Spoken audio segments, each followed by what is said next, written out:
This show contains spoilers and adult language. Listener discretion is advised. Movies with Ron, movies with Ron. Hell yeah, motherfucker. Movies with Ron. So I went to see It with you last week. Yes.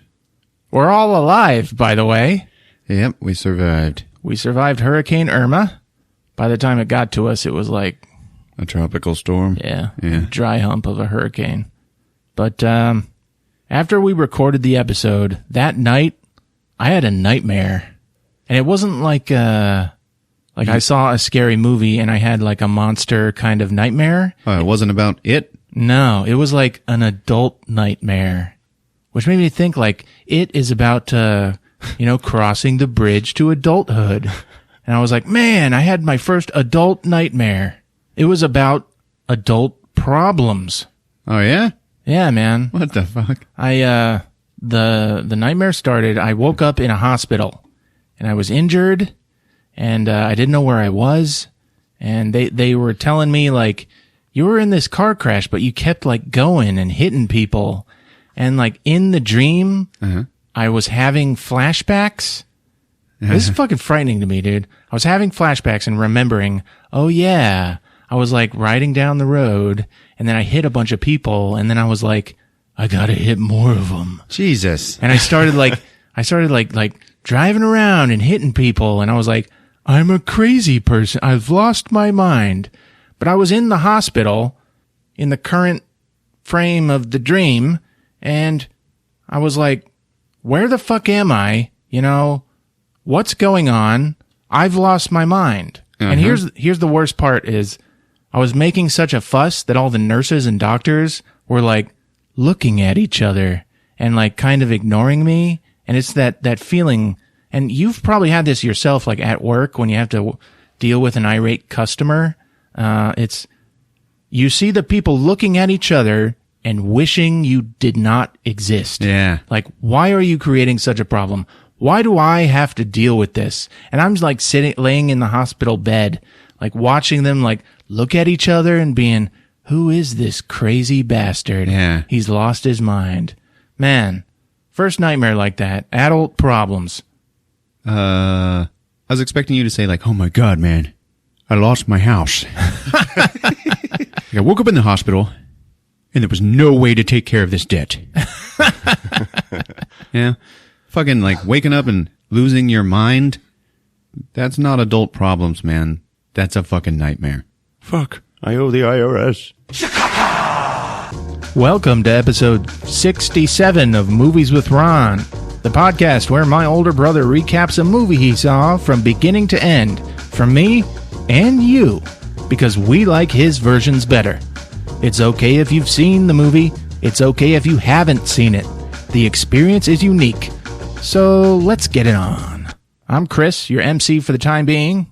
Across from me, our sound and sample guy, Rick. Guten Tag.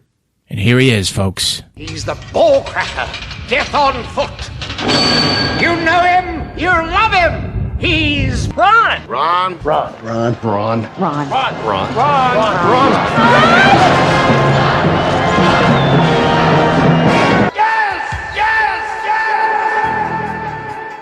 Hey, Ron. Hey, what's up? I want to recommend a movie. Go ahead. I don't want to spoil it. I want people to see it.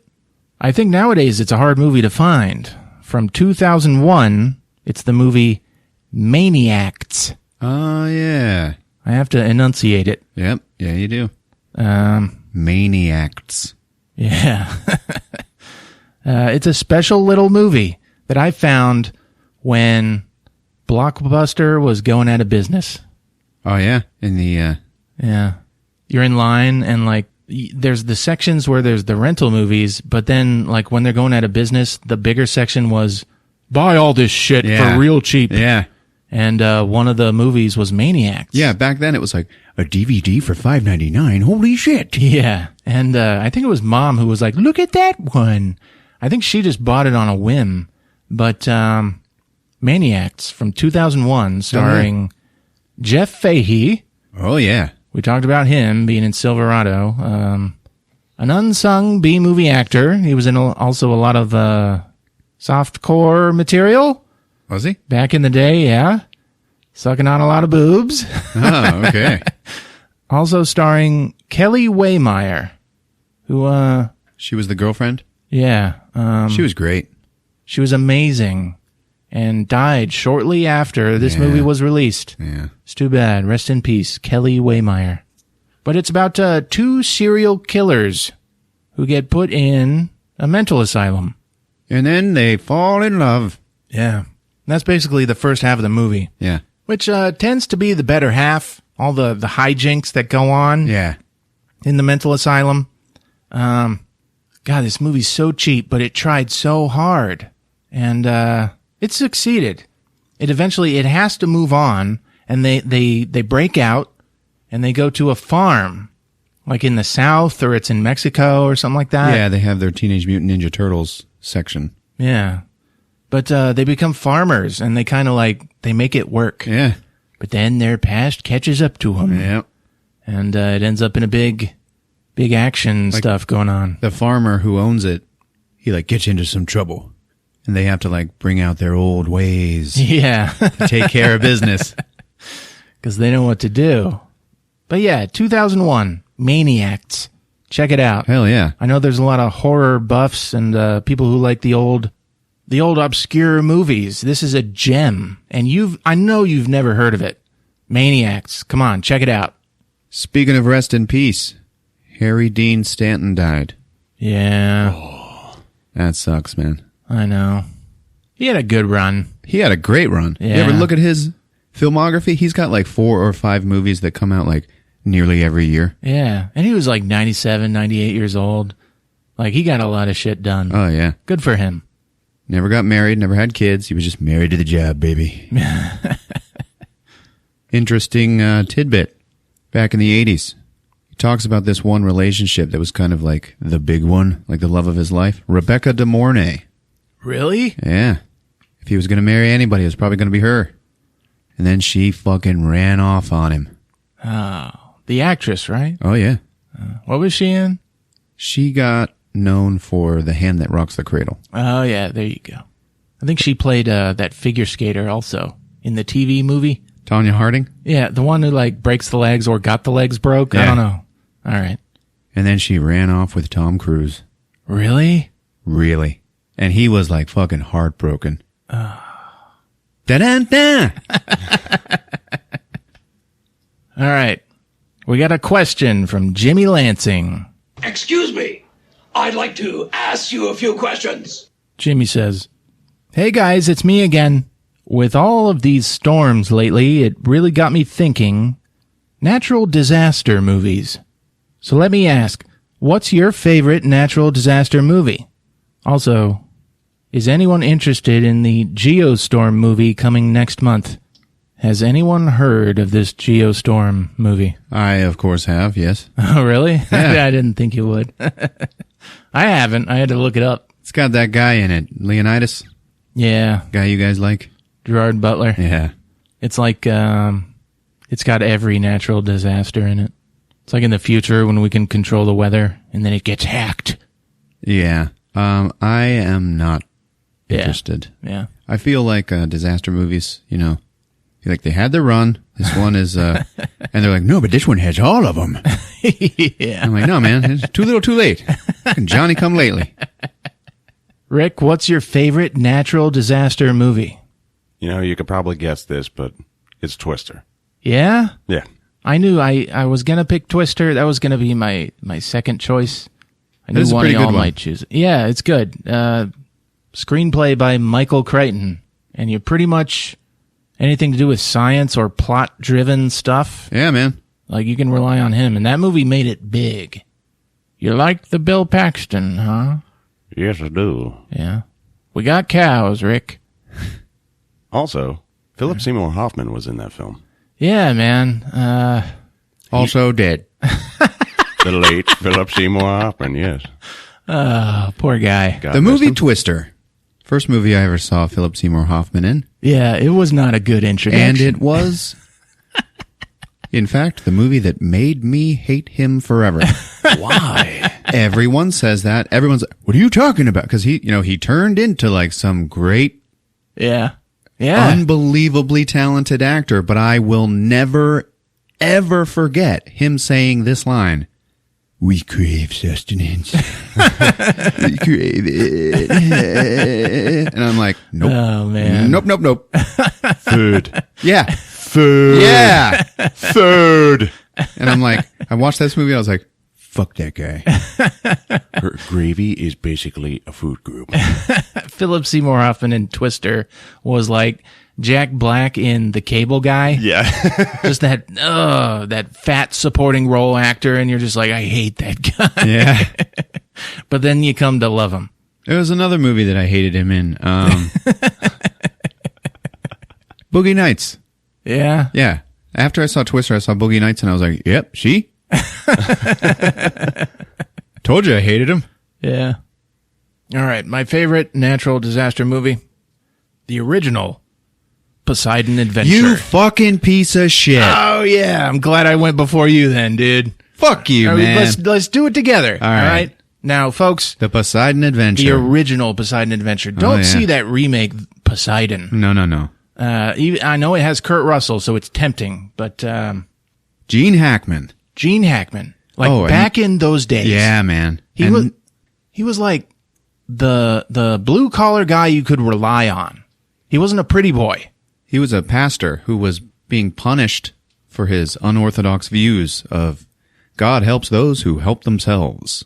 Yeah. He was like a we can do it type of guy. Yeah. Yeah, he was on his way to Africa.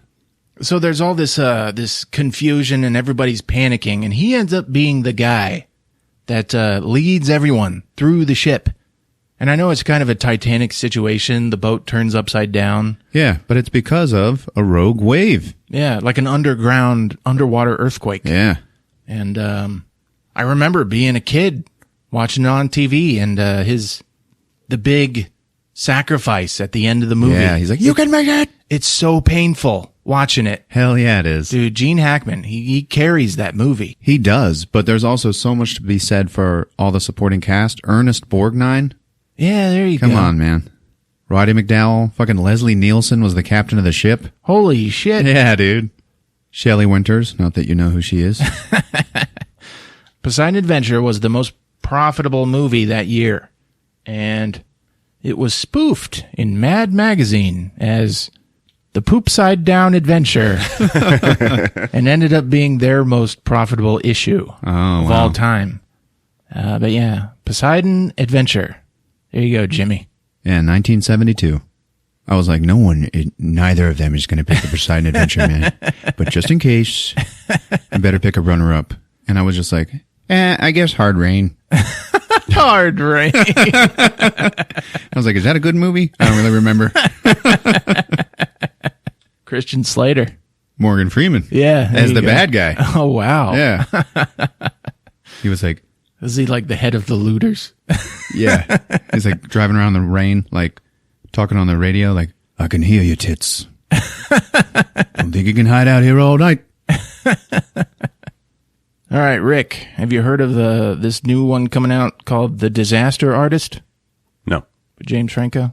Nope. Basically, there's the worst movie ever made called The Room. Have you heard of that? All right, shit. Well, they made The Room, and then one of the filmmakers wrote a book called The Disaster Artist. They're making that into a movie about the making of The Room, the worst movie ever made. Right. All right, so what we're going to do, we're going to do an episode on The Disaster Artist. Mm-hmm. But the week before, just to brush you up, we're going to do a recap of The Room. We've never purposely done this before, but we're going to give it a shot. Yep. All right. Oh, hi, Mark. I've never seen it. I've never seen The Room. You've never watched The Room? I want to know why everyone throws spoons at the screen. There's something about spoons. Well, now you will know. All right. Maybe I should do the recap. Okay. I got to brush up on my Tommy Wiseau impression. Yeah. Hey, guys. What's up, Rick? I don't know, but I may have a movie death of the week. All right. So our movie death comes from a film that was made in 2006, Mission Impossible 3. Yeah. Yeah? The best of the Mission Impossibles. Is it? So you say? It's the J.J. Abrams Mission Impossible. It is the best. You know, the movie death that's in it has kind of put me off from watching it again. It's creeped me out. Really? Does it creep you out? It wigs me. Yeah. All right. Yeah, there's just something about it.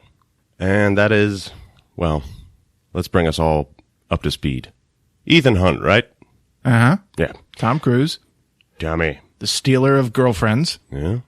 Up against a bad guy by the name of Owen Davian. And that's cool. That's what makes this movie stand out. They chose Philip Seymour Hoffman. as the bad guy. Good choice. He's like, Ethan, where's the rabbit's foot? He's like, Ethan, where's the food?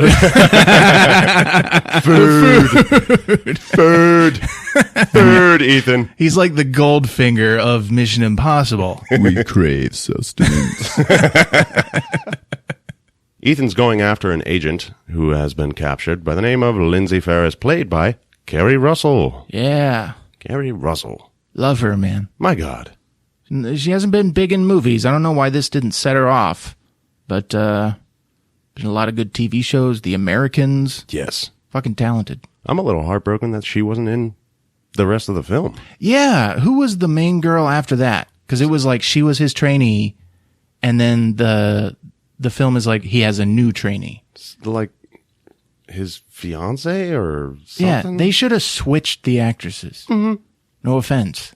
Michelle Monaghan? Monaghan? Yeah. What happened to her, man? She hasn't. I don't know. She wasn't in... She was in Pixels. Yeah. There you go. There you go. Ethan Hunt is going after Kerry Russell, trying to rescue her from a factory of some sort. Yeah. There's a big shootout, lots of action. Very nicely done. So also some CG that's kind of unrealistic, but it's Mission Impossible, right? Mm-hmm. We're here to have fun. He steals her away, and, you know, I think that Ethan knows about the bomb in her brain. Yeah. She's got a little bomb in her brain. Little, you know, Little brain bomb? brain bomb. She can still run, so like they end up getting in a helicopter. Yeah. And he's trying to deactivate it, and the way that I guess they think they can do that is by shocking her with... Those paddles. Those... the clear paddles. It's on a- What are they, Ron? It's on the tip of my tongue. EKGs? Defibrillator. Yeah. Yes. Defibrillator Okay. paddles. Take out the EKG stuff. They're going to catch some ghosts. That's PKE. This is going in. All right. Electrocardiogram. So he's going to shock her with the paddles, and, you know, it's, he's too late. She's got to say her goodbyes, and here's the shitty weird thing about this. She does the whole, thank you, for, like, saving her and shit. Yeah. And it's kind of, I don't know, pulls on my heartstrings, because I love Kerry Russell. But then the fucking bomb goes off, and she gets, like, twitch head Yeah. for a half a second. There's no explosion. Nothing. All it is supposed to like kill your brain. Yep. The bomb goes off, and your brain goes to pudding. Yeah. She just like twitches for a second, and then one of her eyes like rolls in the back of her head. Goes all wonky. One eye just goes the other direction. And Damn, I want to see this. this is weird. Yeah, It is weird. Tom Cruise is just like sitting there ready with the paddles. Like he was about to do it. And he's just like, what the fuck? You know? Yeah. It's like anticlimactic on purpose. It's so quick, and he's like, I have no control. And Yeah. that's his vulnerability coming out that he has to like defeat in the rest of the 2 hours of the movie. Oh, okay. That's the big freaky thing about it, is the lack of control. Yeah. You know? All It's right, kinda- play it. Oh, God. Give me the paddles. Ethan! Thank you.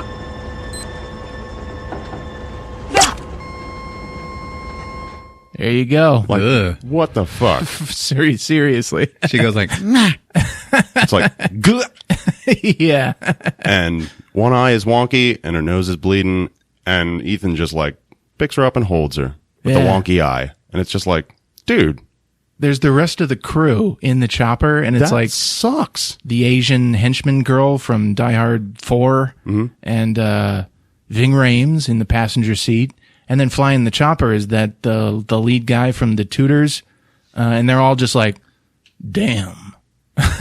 Sorry, man. Yeah, it's just, it's such a quiet but subconsciously big scene. I don't know. Ugh. I want to see it. Dude, Mission Impossible 3 is a great movie. It's the best one. It's got Philip Seymour Hoffman. I'm never going to watch it. I'm never going to watch it because of the death. It freaked me out so bad. See, now it's just a fetish for like Tom Cruise to do his own stunts. But Mission Impossible 3, yeah, it was a good one.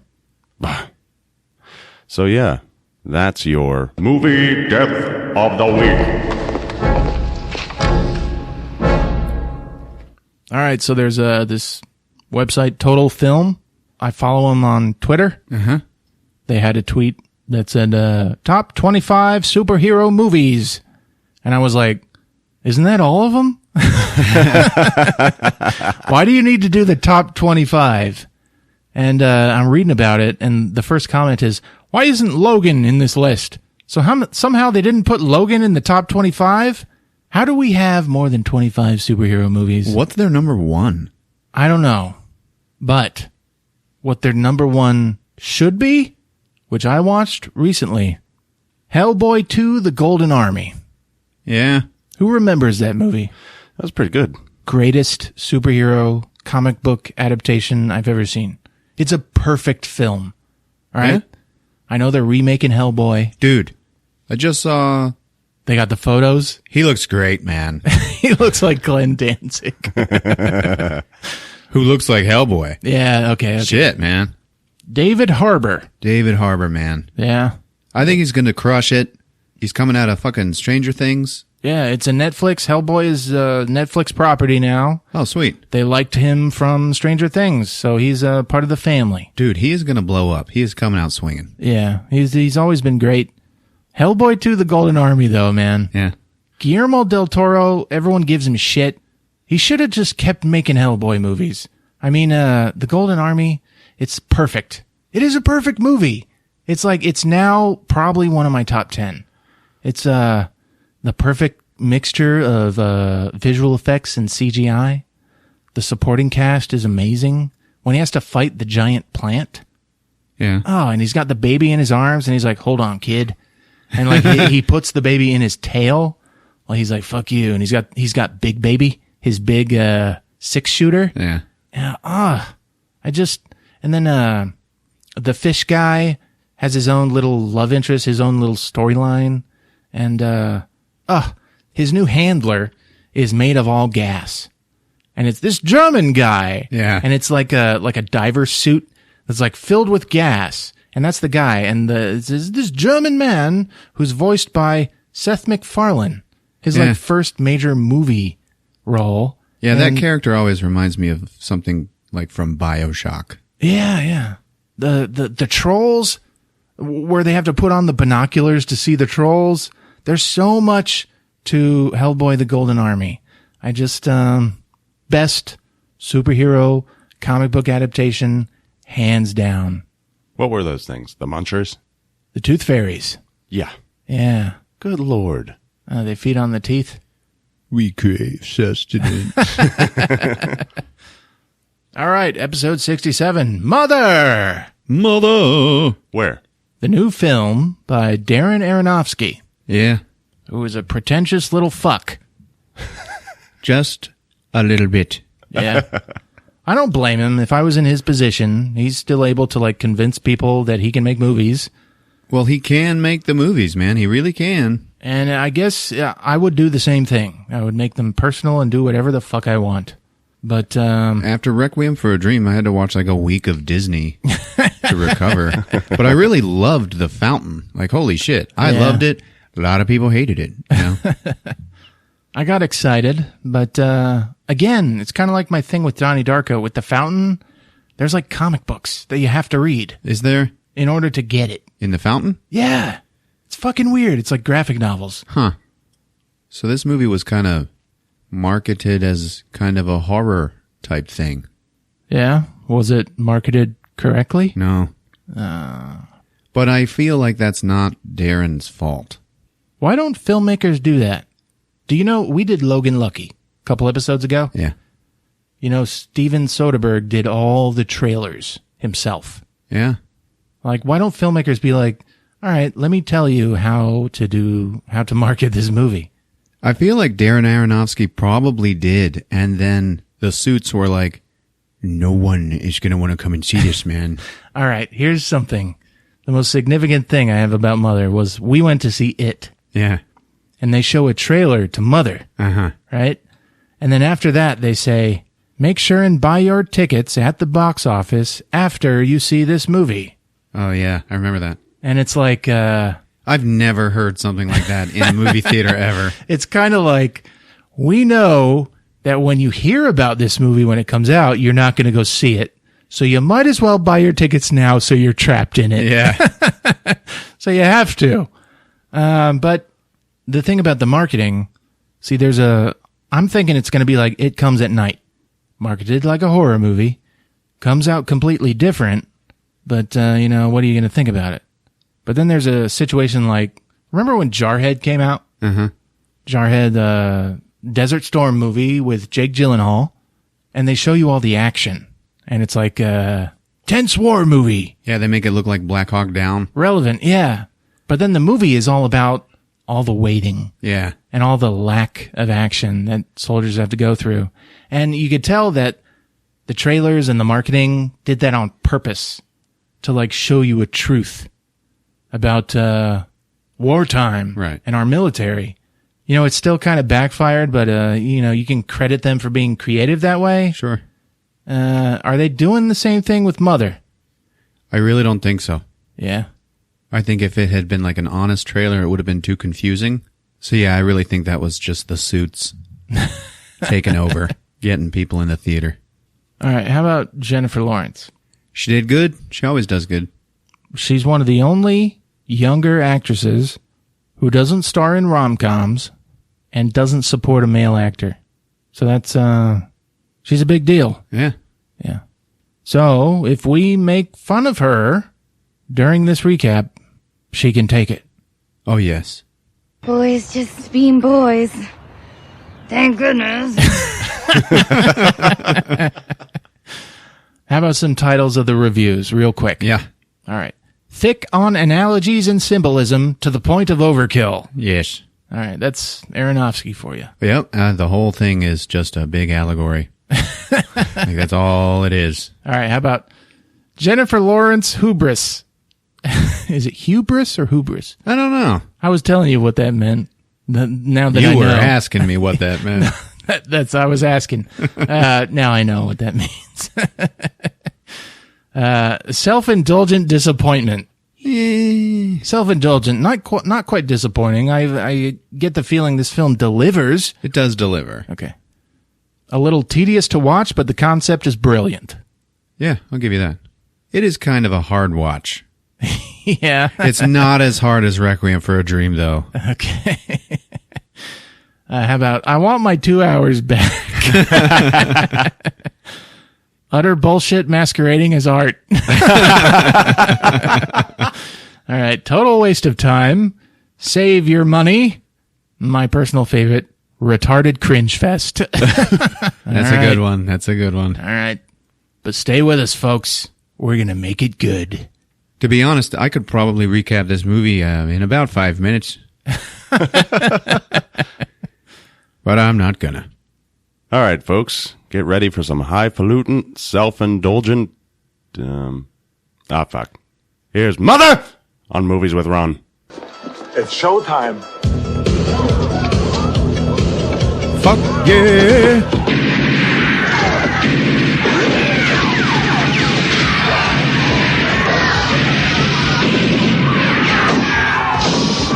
Get the people out. Come on, get the people out. All right, y'all ready for some shit? Got a bunch of logos, then a bunch of credits in cursive. Oh. Too cursive to read. Then immediately we just have this woman's face, and she is enveloped in fire, and it's a close-up. So she's on fire, and then her flesh starts fucking crisping up and shit. And you're just like watching this, like, the fuck? And then she closes her eyes, and then it just goes, Mother! All right. Then we got Javier Bardem. Is it Bardem or Bardem? Ah, fuck it. Javier Bardem. And he's got this cool looking little crystal thing in his hands, and he takes it and he sets it nicely into a little display holder. And then all of a sudden, the house that he's in starts going from like burnt and dilapidated into like, oh, nice and new. And it's just like changing slowly, and it just like comes back to life pretty much, right? Uh-huh. Like the house was burnt, abandoned, dilapidated, who knows, right? And then we see the bed, and it's got burnt ashes of people in it. Ugh. And as it comes back to life, a figure like fills out under the blanket. And then that figure wakes up and turns to us, and it is J-Law. And she turns and she goes, baby? And she starts walking around this house looking for Javier. Yeah. And the house is really fucking quiet, and she's just walking around, and she's in a nightie, and then she finally turns to us, and we see nipples! She hears a weird noise, then she walks over to the front door and opens it up. Nope, nobody out there. And she's just looking out the front door, and there's no driveway, there is no walkway. All it is long grass and all these beautiful trees just completely surrounding this house. So she's like, oh, shit. All right, well, I guess I'll go back inside. Turns around. There's Javier. Dun, dun. And he's like, Jack Sparrow. And he's like, oh, I'm sorry. She's like, where the hell were you? Well, I just wanted to be alone, to let the ideas come, to let the ideas flow. He's a writer, and he has writer's block. Oh. And she's like, well, did they? And he goes, no. And she's like, oh, they will. She's all loving and supportive. And she's like trying to rub up on him a little bit. And he's like, oh, I must stink. She's like, I like it. He's like, I'd better go and shower. And then he walks away from her, and she's all like dejected. Like, some bitch won't fuck me. You're talking about Javier Bardem and Jennifer Lawrence. This is two of the most beautiful people on earth. I know. How could you turn down Javier Bardem?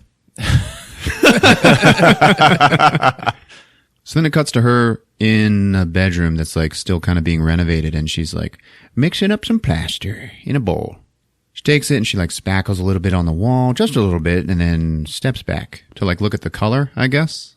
She's looking at it, she puts her hand on the wall, and then she gets a vision.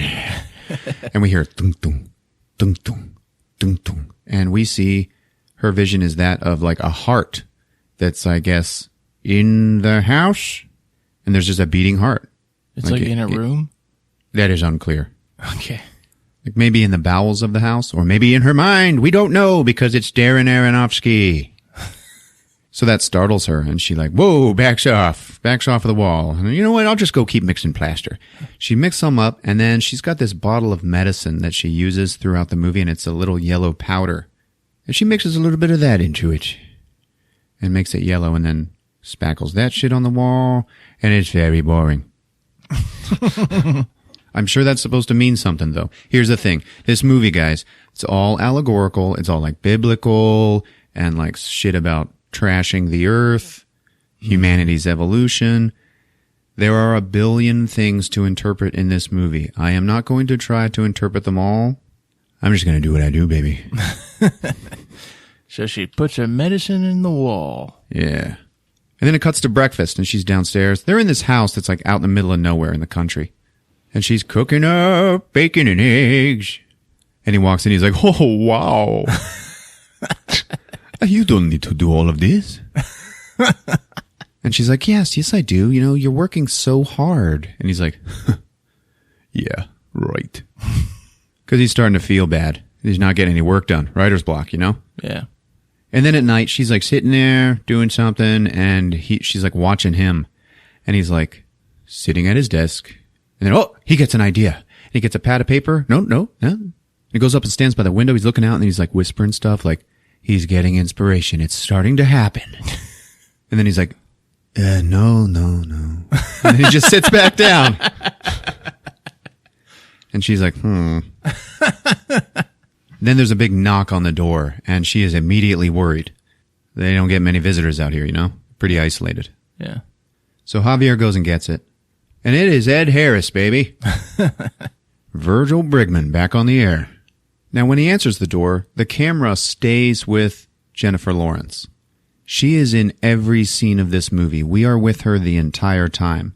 So she'll walk into a room where a conversation has just happened, and we don't get to hear it. We only get to hear what she heard, which is like kind of some muffled voices from the other room, and then just the end of the conversation as she's walking into it. It's really weird. Okay. So it puts us at the same disadvantage that she is at. So Javier is like, oh, yes, please, come in. And she's like, oh, hi, who is this? Oh, he is a surgeon. He is very interesting. Why don't you come in? Come in, have something to drink. And he's like, well, I don't want to be a bother, you know. I just can't believe I made such a mistake. Don't be silly. Come on. And then J-Law's like, I'll make some tea. So she walks into the kitchen to make the tea, and the other guys keep talking. We don't get to hear it. So she's in there making tea, and she gets like anxiety, like really bad. She starts shaking and shit, and she drops one of the teacups on the ground, and she's just staring at it. And then from the other room, you hear Javier go, you all right?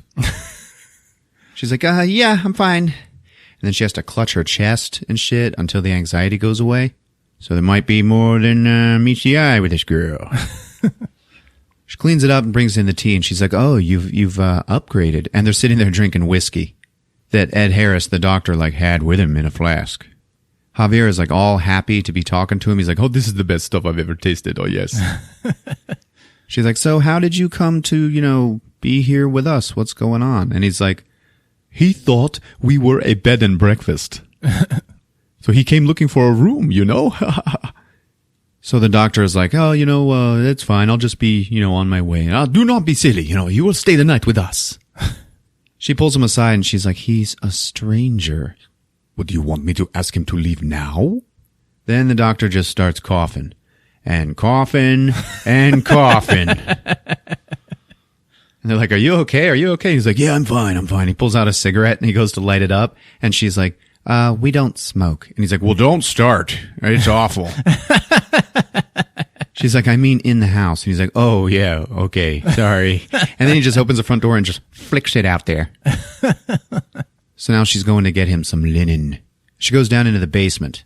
It's all fucking dark and scary. She opens a chest to get some sheets and shit. And then she's looking at this wall. It's a real weird looking wall. There's a bunch of spackle over it and shit. Kind of strange. She walks up to it. And then boom, it fucking shakes. And she's like, whoa, what the fuck? And then the furnace right next to her like kicks on. So it's like, oh, okay, it was just the furnace, rocking the house. Mm-hmm. She takes the shit upstairs, and she can hear him talking in his study, his office where he writes. And the doctor is like, oh yeah, look at this. I love this book, but why do you have so many copies of it? Javier's like, well, because I am the writer. He's like, what, are you fucking serious? Yeah, Oh my God, I am such a big fan. I am such a fan of your work. Oh, really? Yeah, that's cool. All right. No, I mean it, man. Like your writing, your words have changed my life. Oh, that's great. And then the doctor sees the crystal in the display holder. He's like, oh, wow, look at this. Javier's like, oh, yeah, don't touch that. He's like, well, what is it? He's like, well, you see, I lost everything. I lost everything in a fire. And I mean, like, you have no idea what it's like to actually lose everything. I mean, everything I owned, even my dirty toothbrush. And the doctor's like, oh, did you give it to him? To Jennifer Lawrence? And she's like, no. And he's like, yes, I found this in the ashes. And it gave me the strength. It gave me the strength to start again. He picks it up and like holds it to the light so that the doctor can see it. And inside of it, there's like veins in it that start glowing from the light. It's fucking weird looking, man. Mm-hmm. And he puts it back and he says, and then I met her. And she, she rebuilt my house for me. She did all of this. She did it for me. The doctor's like, fucking, are you serious? He's like, yeah, she is such an artist. She does such wonderful work. He's like, so you're not just a pretty face, huh? And she's like, so, does anybody want a wet t-shirt? She goes to bed, and Javier does not come. She wakes up, and he's not there.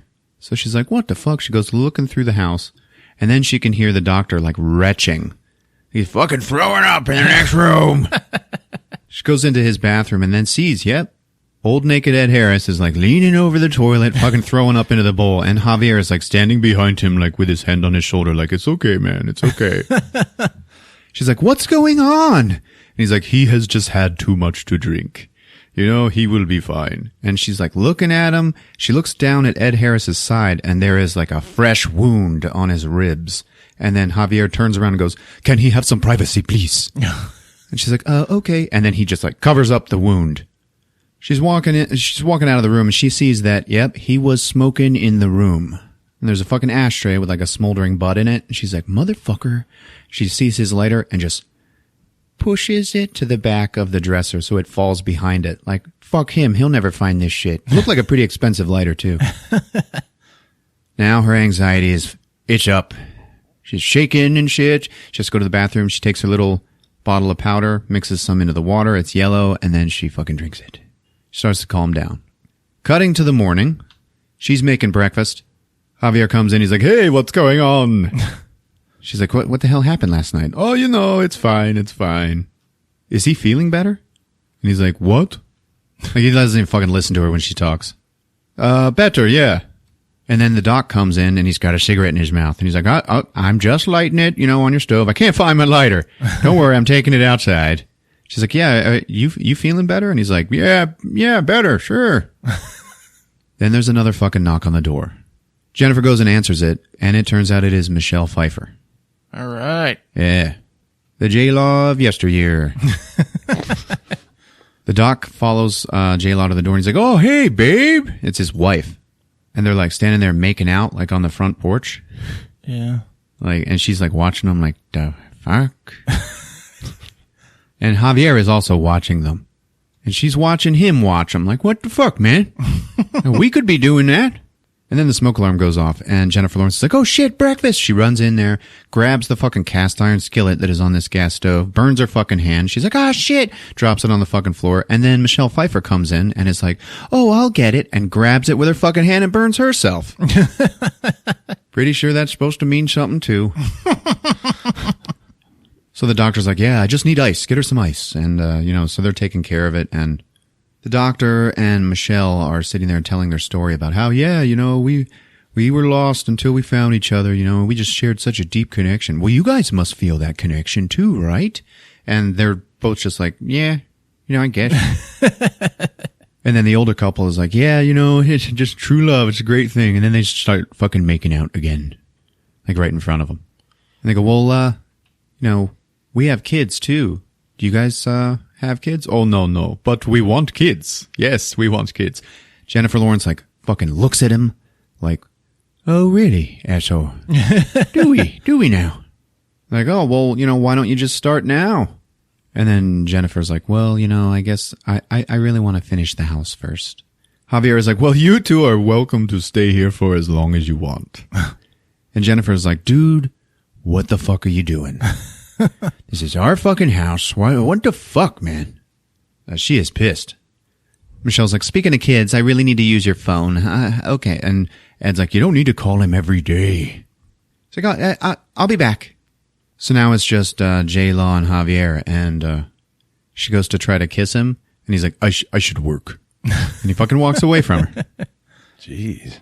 So she goes back to stucco. Then Michelle walks in. She's like, lemonade? It's an old secret family recipe. Here you go. Oh, yeah, thank you. How's your hand? Oh, well, it still stings. Do you have any painkillers here? Oh, no, sorry, I don't. Are you telling the truth? Yeah. And then she takes a drink of the lemonade, and she's like, oh, now I get it. And then Michelle's like, yeah, I'm already on my second one, so I'm drunk and a bitch. You did all this work yourself all over this house? She's like, yeah, totally. Well, why don't you take me on a tour? She's showing her shit that she's had to like rebuild by hand and stuff. And Michelle's like, isn't that a lot harder than just starting from scratch? Why didn't you just build a new house? Well, this is his home. And Michelle's like, oh, man, you really love him, don't you? So tell me, why don't you want kids? And then J-Law starts to cry. She's like, oh, you do want kids. Is it him? Is it him? And then Michelle sees his study and she's like, ooh, is that where he works? Yeah, I mean, we're big fans. I'd really love to see it. Starts to walk in there and J-Law's like, oh, no. He does not like anybody going in there without him. And she's like, wow, you really do love him, don't you? And then the two guys come walking into the room and they're like, ha, yeah, we are best friends. Oh, we are going outside. We're going on a hike. Michelle's like, you, old man, on a hike? For real? He's like, I'll be fine. And they leave. So then Michelle and J-Law are doing laundry down in the basement. Michelle just pulls Jennifer's wet laundry out of the washer and just like throws it on the ground. Like, yep, she's a bitch. She's pulling her laundry out and she's like, oh, well, here's your problem. And holds up Jennifer's underwear. And it's like boring white cotton underwear. She's like, when they get that old, you gotta do things to keep them interested. And she holds up some like green lingerie of her own. Yeah. Jennifer's like, he's not that old. Yeah, well, I mean, look at you. You're fucking stunning. So if you guys aren't having sex, either he can't or, and then Jennifer's like, what do you mean? Or what? I've just had too many of these lemonades. I'm going to stop talking about this now. No, come on. What were you going to say? Nah, really, I should go and freshen these up. Holds up the drinks, and then she walks out. So then Jennifer's like, fine, I guess I'll finish doing your laundry. She picks up the sexy underwear and fucking tosses it back behind the washing machine so she'll never find it. She goes up to find her, looks in the kitchen, and just sees this giant fucking mess where the lady made the lemonade and never cleaned it up. She's like, yeah, it's fucking great, thanks. So she hears some noise, and she goes up looking for her and into the bedroom they're sharing. In the bathroom, the water is running in the sink. So she turns it off and then finds at either side of the sink some like bloody toilet paper. And she's like, what the fuck? Picks it up, it's all gross. She fucking puts it in the toilet and goes to flush it. And then the toilet fucking clogs. She's like, oh shit. And she has to like plunge it and shit.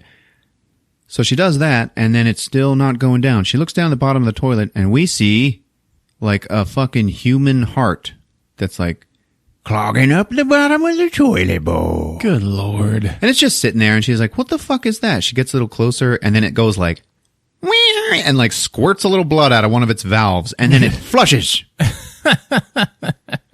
The heart of humanity flushing down the toilet. Symbolism, baby. Now she's leaving and she trips over their suitcase. She looks down into it, and there is an old-timey fucking photo of Javier Bardem, like right there in the bag. She sees it, puts it back in there, and leaves. Just in time to find Michelle Pfeiffer fucking walking into her husband's study after she's been told to stay the fuck out. She's like, no, get the fuck out of there. She's dragging her out, and Michelle sees the crystal. And she's like, ooh, look at what is that thing? No, you know what? You gotta get out of here. You gotta get. I don't understand what the big deal is. You don't have to be such a bitch. And then the guys come back from their hike. And they're like, oh, okay, we're back. And the doctor is like, fucking starting to cough again. She pulls Javier aside, and she's like, hey, they are not who they say they are. And he's like, yeah, you know what? I just had this wonderful conversation with him out in the woods. Yeah, he may be a doctor, but he's not here looking for a bed and breakfast. Like, he's got a fucking picture of you in his luggage. What were you doing in his luggage? That doesn't fucking matter, dude. He's like a crazy fan. And he's like, yes, I know. He told me. Wait, what? Yes, he told me. It turns out he is dying. And he wanted to meet me before he dies.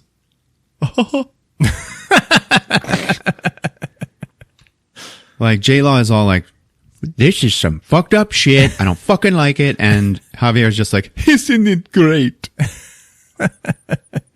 So they're sitting there having that conversation when all of a sudden you hear a fucking crash of something glass fucking breaking. They turn around and the doctor and Michelle Pfeiffer are in his fucking study and have just dropped that crystal thing onto the fucking ground and it's shattered into a million fucking pieces. Oh, jeez. And they're just like, oh my God. Oh, we're so sorry. And the doctor's like, oh, you know what? I promise I will find another one for you and I will buy it. I don't care how much it costs. And then Javier just goes, quiet! And everybody shuts the fuck up. He gets down over the shards, and the other two are just like, oh, we're really sorry. And he just points at the door. So they walk out, and J-Law walks up and touches him, and he's like, oh, Jesus Christ. She walks out to the couple, and they're just like staring up at him. And she goes, I think it's best if you leave. And then Michelle Pfeiffer just goes, we said we were sorry. Jesus. Yeah, man. Jennifer's like, he just needs a minute. She turns around and looks at Javier, and he now has 2 handfuls of the glass and is just fucking squeezing them. And now there's blood coming out of each hand. And she's like, dude, what the fuck? And he's like, I need to be alone. So she leaves him and walks over to their room to see if they're packing up to leave. And it turns out they are getting it on.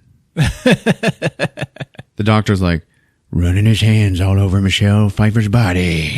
And then Michelle Pfeiffer like opens her eyes and is staring at Jennifer Lawrence. And it's like, very awkward. Yes. Jennifer comes back to the office to find Javier like boarding up the door. Like, it is just too much. Yeah. Never wants to walk in there again. But she's like, that's where he works. So what's he given up on his writing and stuff, you know? She's like, what the fuck are you doing? And he's like, there. Now they won't get in here ever again. Jennifer Lawrence goes back to their bedroom to throw them out. And she's like, you know what? You guys really need to leave. Are you leaving? Michelle Pfeiffer's just standing there in her bra. And she's like, I'm not fucking leaving. What the fuck are you talking about? And then her husband starts coughing from the bathroom. She's like, I'm sorry. You know what? I have to go check on my husband, and just slams the door shut. And J-Law is just like, God damn it. Then Jennifer's walking around the house, and then there's this new fucking guy there. Like, just walked in through the front door. Let himself in. Good Lord. She's like, who the hell are you? He's like, whoa, who are you? He like looks her up and down. She's like, this is my house. Who the fuck are you? Well, you know, who is anybody really? It says something like that, you know. What are any of us doing here, really? Turns out he's their son. He's like, well, you didn't call me today, Mom. You know, I didn't know what to do. Like, oh, you shouldn't have come here. What are you doing? What are you doing? And then his fucking brother slams in. His brother is played by Domhnall Gleeson. Is that how you say his name? Dommel? That's how you say it? Dommel? Well, who is he? He's the lead bad guy from The Force Awakens. Plays the leader of the Nazi stormtroopers. He was in Frank. Domhnall Gleeson. All right, Domhnall Gleeson. I think both of these actors are actually brothers, too, because they're both Gleeson dudes. Anyway, he shows up, and they start fucking fighting because of their dad's will. And it turns out the doctor has, like, put all of his money into a trust, and they're going to have to, like, love each other and work together in order to have the money. And Domhnall. And Domhnall is just like, fuck that shit. Star Wars guy. Yeah. Gonna be honest, he kicks ass in Star Wars. He does the British bad guy very well. Yeah, he does. So he's freaking out because, you know, he's not just gonna get his dad's money. And then Javier just like slams into view and grabs him, slams him up on the wall, and he's like, you need to calm down. All right. The other guy, Brian Gleeson. Uh-huh. It says his name is pronounced Breen. Are you fucking serious? I know. All right. He is the brother of Domhnall Gleeson, and he is the son of Brendan Gleeson. No shit. That's who those guys are. Yeah. They're the sons of... The Ridded. Yeah. Wow. Dynasty there. Oh, yeah. Well, they are Cain and Abel in this movie, basically, okay? Okay. So they calm down. Javier's like, now let's all just go and sit in the other room and have some tea and talk about this. And then Domhnall is just like, fuck that! Starts attacking Breen. Yeah. Breen. They're rolling around, fisticuffs. Jennifer Lawrence is just like, oh my God, stop fighting, stop fighting. She follows him into the room, and Domhnall, like, picks up. Oh, yeah. When Javier had closed the door to his office before he boards it up, he just, like, slams his fist down on the doorknob and breaks it right off. So no one can get in, and then he boards it up.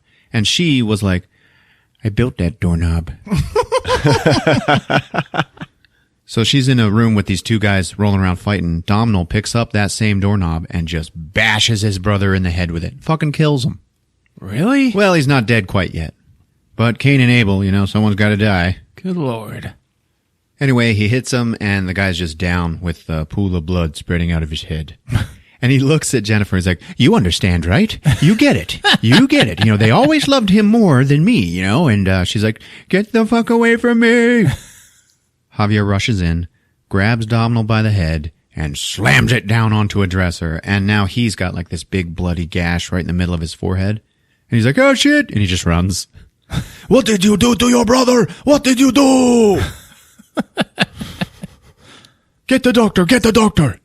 Doctor's like, oh shit, we got to get him to a hospital. So he, Javier, and Michelle are like carrying the wounded son out, and they're going to leave. And Jennifer's like, what the fuck are you doing?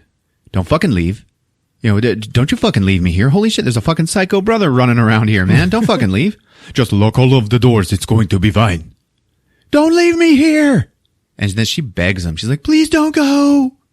The doctor's like, we need him. So they fucking leave. So she goes back in the house. She sees that the back door of the house is open and there is a bloody handprint on the glass.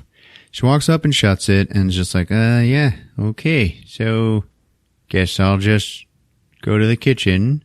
She's in there like washing her hands in the kitchen. There's a fly trying to like buzz at the window, like trying to get out. And then it just curls up and dies. So that's not symbolism for anything, I hate Darren Aronofsky. Man. What, you too? I don't know. Should I just stop? He did The Wrestler. The Wrestler was great. Yeah. The Fountain was great. It's like now he's on drugs. No, now he's on Jennifer Lawrence. Yep. Yeah, that's true. That's what I heard. She's like, it's so nice to finally be with somebody who appreciates me.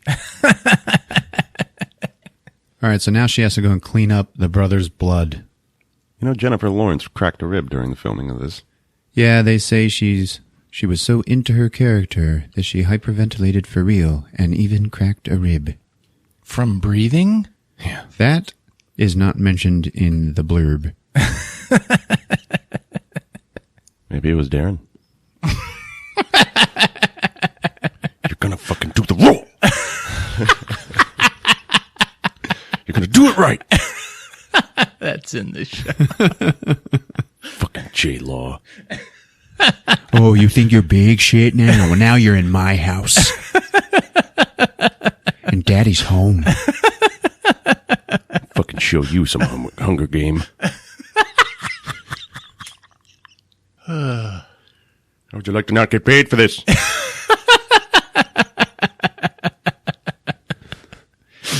Fuck. Eve gave Adam a rib. Does that work? No. Adam gave Eve a rib. Okay. A broken one.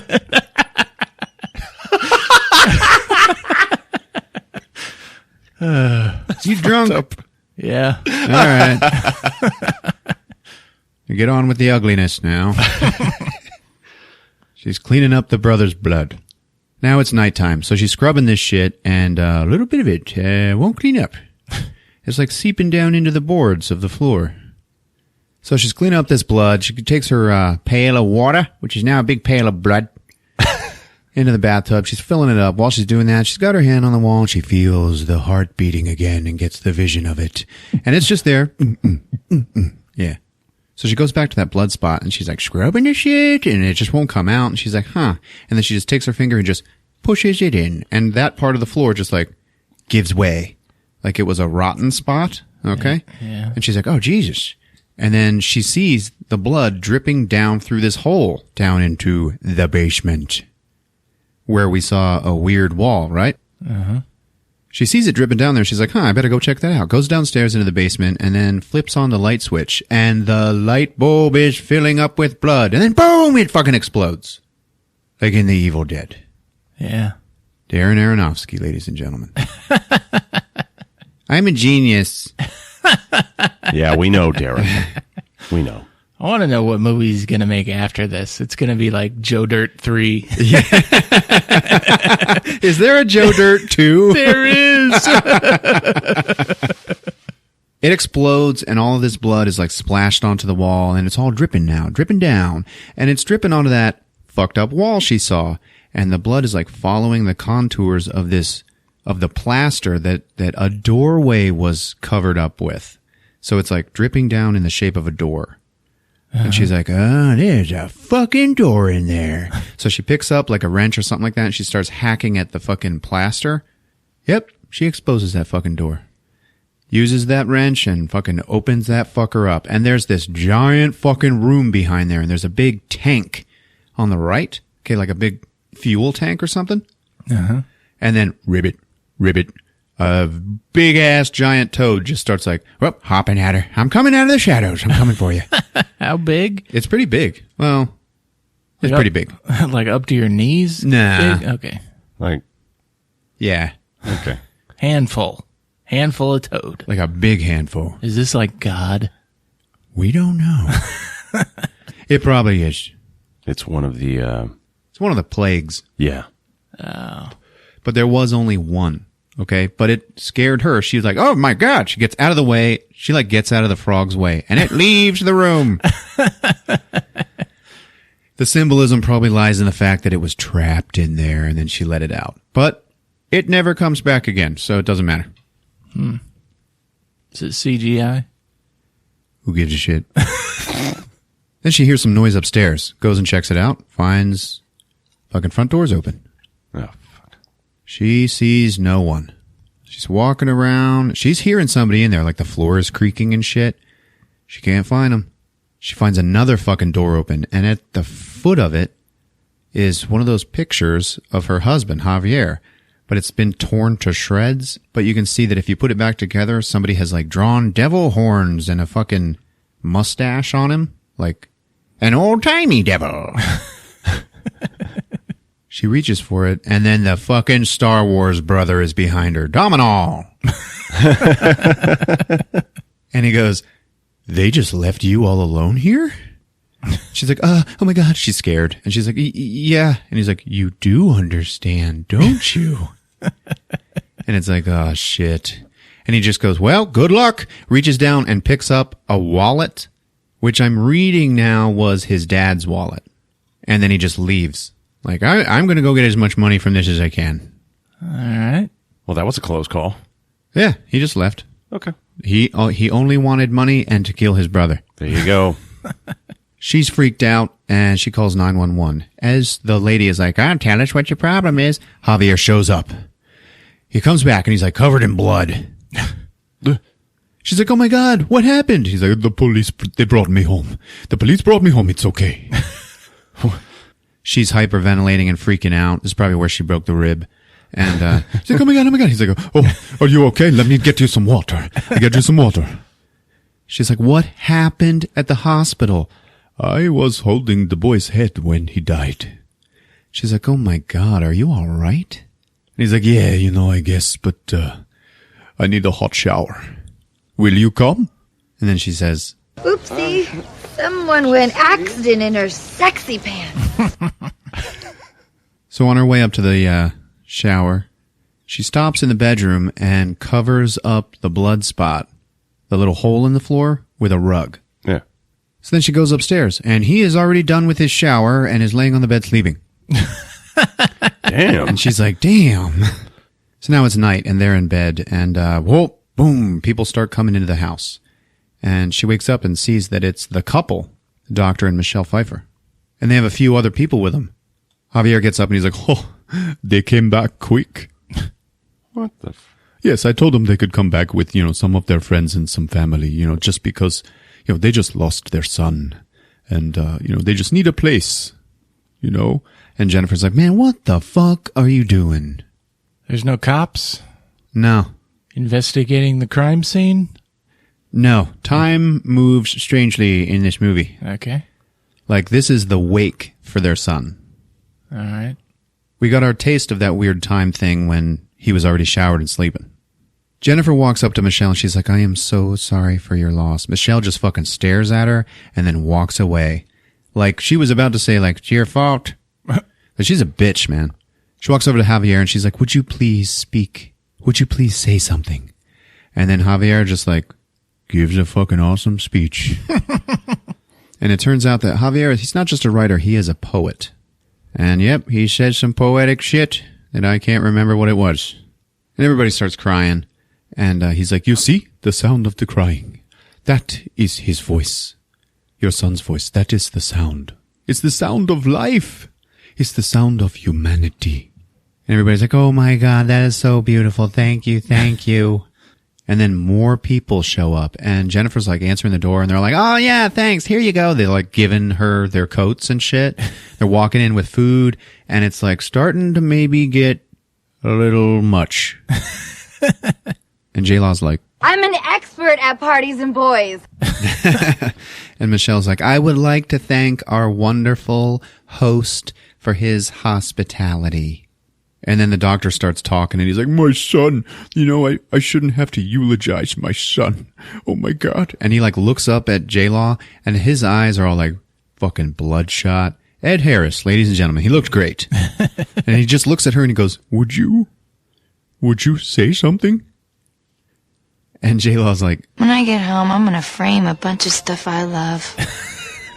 Like lasagna.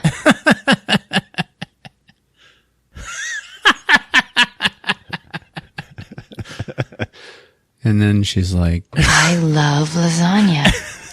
It's so good and cheesy. Sorry, man. And Javier takes over again and he like gives more beautiful speech. And then fucking more people keep showing up. And now it is a shindig. And motherfucker, these people are overrunning the house. Okay? They're overrunning the house. They're overwhelming her. Michelle walks up to her and Jennifer goes, you know what? I am really sorry for your loss. And Michelle goes, I know you are. It's like, oh, all right. Jeez. Twat. You know, I just can't imagine. No, you can't. Why don't you at least go put on something decent? And then J-Law looks down at herself and sees that she has got her tits out. What the? Nah, they're just like plump and ready, but they're not exposed. And she's like, Jesus, all right, I guess I better go put something on. She goes upstairs and she sees a couple that's like running through the house looking for a place to fuck. They go into her bedroom. She goes in, she's like, motherfucker, get the fuck out of my room. They're like, oh, okay, yeah, sorry, all right, this is your room, whoa. Like, calm down, bitch. She's freaking out and she has to go and take some more yellow powder. While she's doing that, she is again interrupted. And some dude is just like, oh, hey, sorry, just exploring, you know. And she's like, excuse me, get out. And he like looks her up and down. Like all the guys that show up at this party are like, checking her out. Now she's in like a black dress or something and she leaves her room. And the boards that Javier boarded up his office with are now like painted. And she's like, what the fuck? Touches it and it's wet paint. She goes downstairs. The first couple that was looking for a place to fuck, they're like painting the inside of the house for her. Like with rollers and paintbrushes and shit. What the fuck are you guys doing? Oh, don't worry. I put myself through college doing this. Yeah, but why are you painting my house? Well, you know, because we know how to do it. It's fine. It's fine. Stop fucking painting the house, asshole. She's walking by. She's like, telling people to like get off of the sink because they're like sitting up on it. She's like, it's not secured yet. I haven't gotten to that yet. Please get down. And they're like, oh, geez, what a drag. What a bitch. And then there's this guy. And he's like, hey, oh, look at you. And she's like, yeah, okay. And he's like, you want to go for a walk? And she's like, what? He's like, you know, with me. She's like, no, I don't want to go for a walk. Would you please get off of the sink? And the guy's like, well, you know, how about you take my number? No, I don't want your number. Okay. Excuse me. Please get off of the sink. And then the guy's like, all right, fine. Why don't you get the fuck out of my face, you arrogant cunt? And she's like, what the fuck? And then the guy just walks away. Jesus. She has to look at the other couple and tell them to get the fuck off of the sink again. They won't listen. And they're like, see, it's fine. And they like start slamming up and down on it to show her how strong it is. And when they do that, yep, it breaks and falls off of the cabinet and wrenches the pipes in the walls, breaks a pipe overhead and starts flooding the fucking room. Good Lord. And they're like, oh, Jesus Christ. Oh, water. And J-Law has now had enough. And she just screams, "Get the fuck out of my house!" Good. So now it cuts to everybody is gone, and Javier's walking around like, "Oh yeah, it's okay. Do not worry about that stuff, It's okay. I know we have to clean some stuff up, but, we did a good thing." What the fuck, man? They just had a fucking party. Well, they needed to celebrate life. Okay, they needed a place. And she starts fighting with him. She's like, "You're fucking doing this bullshit. I don't know what the fuck is wrong with you." And he's like, "I am just trying to breathe some life into this house." Oh, God. And she's like, "I have fucking built all of this shit. I have done all of this for you." And he's like, "And I am suffocating here." Like, I mean, his writer's block, And he's like, "Life is not always how you wanted it to be." She's like, "Oh, yeah. Oh, I know that." And he turns, he's like, "What do you mean by that?" She's like, "Oh, yeah, you want kids, right? You want kids, but you can't even fuck me." Ooh. And he's like, "Bitch." He fucking turns on her and he starts coming after her. She runs up the stairs. He catches her and they batter around for a little bit. He's like grabbing her, holding her by the wrists and shit. And then it turns into passion. Yeah. Yeah, baby. They start getting it on the stairs and there is no stopping them. She jumps up onto him and wraps her legs around him and he's like, "Fuck yeah." And then they fuck. So the next morning she wakes up and instead of feeling all the shaky anxiety that she usually feels, she notices that she does not feel it. She's looking around and she's happy. She feels her chest and then she just says, "I'm pregnant." Javier goes, "How do you know?" She's like, "I just know." And he goes, That is the most beautiful gift." Oh my God. And then he stands up and he walks around, he grabs a piece of paper. He's like, a pen, I need a pen. Oh shit. The man needs a pen. And she's watching and she's smiling and she's like, "What are you doing?" And he's like, "I need to work. I need to write these ideas. It's coming." She's like, "Oh my God. Okay. She gives him a pen and he starts fucking writing it's happening now. She's like, "Okay, well, I don't want to interrupt. I'll just, I'll go get started on the apocalypse." I don't know why she said that. Did she really say that? That's what she said. All right. I thought that was a joke. Nope. What the? I mean, I guess she was making the joke. Or that was just Darren Aronofsky saying, "This is what's happening next." So she leaves and he goes, "Hey, I love you." She's like, "Yeah, cool. It's all good." And it cuts to about 7 or 8 months later, I guess, because that's how pregnant she is now. Jesus. And she is in the bedroom that the blood spot was in. And it's now going to be the baby's room. There's a little bassinet and everything, or crib, whatever you call it. And we see the blood spot on the floor the wood has been removed and replaced. So she fixed that shit up. Yeah. So then she feels some, something in her belly. And she's like, "Oh my God." Camera looks down and the baby is pushing out on her stomach a whole lot. And she's like, "It moved. Oh my God, it moved." She runs to tell Javier and I'm like, she's about to pop. The baby's just now moving. It's like Darren Aronofsky doesn't know how pregnancy works. If you haven't felt it moved yet and you're not worried. Is it like a hand coming out? Well, it wasn't that pronounced, but more or less.